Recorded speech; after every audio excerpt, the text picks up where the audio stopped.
আমার বক্তব্য স্পষ্ট, পুলিশ প্রশাসন কোনো দলের নয়। পুলিশের কাজ একটি, দুষ্টের দমন আর শিষ্টের লালন।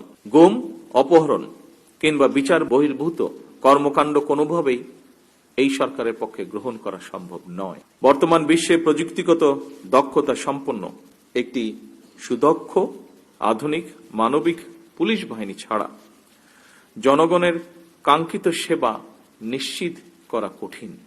বর্তমান গণতান্ত্রিক সরকার এই কঠিন কাজটি শুরু করেছে।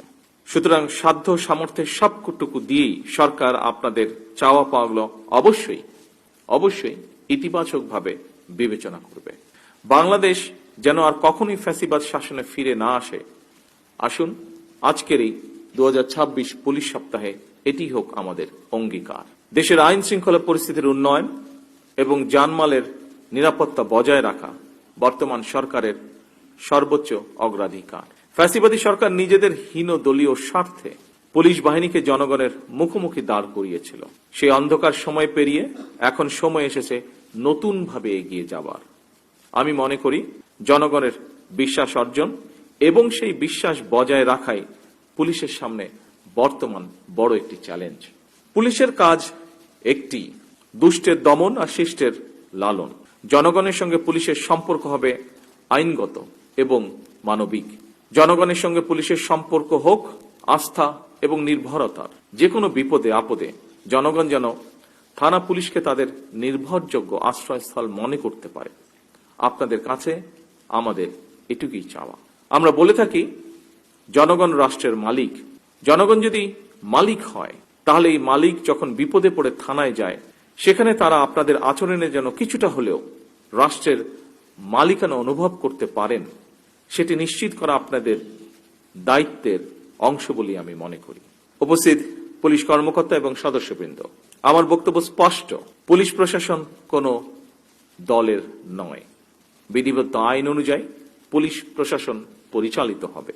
কোনো নিরপরাধ মানুষ যেন হয়রানির শিকার না হন তা নিশ্চিত করা অবশ্যই আপনাদের দায়িত্ব। আমি মনে করি আইনের কঠোর প্রয়োগের মাধ্যমে মাদক সরবরাহকারী এবং মাদকের উৎসমূল টার্গেট করে মাদক নিয়ন্ত্রণে পুলিশকে কার্যক্রম চালানো জরুরি।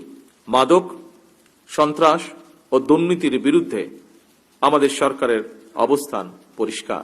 আমরা এ সকলের সাথে কম্প্রোমাইজ করতে চাই না। গুম, অপহরণ কিংবা বিচার বহির্ভূত কর্মকাণ্ড কোনোভাবেই এই সরকারের পক্ষে গ্রহণ করা সম্ভব নয়। প্রতিটি নাগরিকের অধিকার সুরক্ষা করা প্রতিটি পুলিশের নৈতিক এবং সাংবিধানিক দায়িত্ব। উপস্থিত পুলিশ কর্মকর্তা এবং সদস্যবৃন্দ, আমাদের মতন দেশগুলোতে অস্ত্রের শক্তির চেয়ে মানবিকতা, ন্যায় বিচার এবং জাতীয় ঐক্যই প্রধান শক্তি। আমরা জানি আমাদের পথ সহজ নয়, কিন্তু আমাদের উদ্দেশ্য মহৎ। আমরা একটি সমৃদ্ধ, স্বনির্ভর, গণতান্ত্রিক, নিরাপদ, মানবিক বাংলাদেশ গড়তে চাই। তেমন একটি শান্তিপূর্ণ, নিরাপদ বাংলাদেশ গড়তে ন্যায়পরায়ণ এবং পেশাদার পুলিশ বাহিনীর বিকল্প নেই।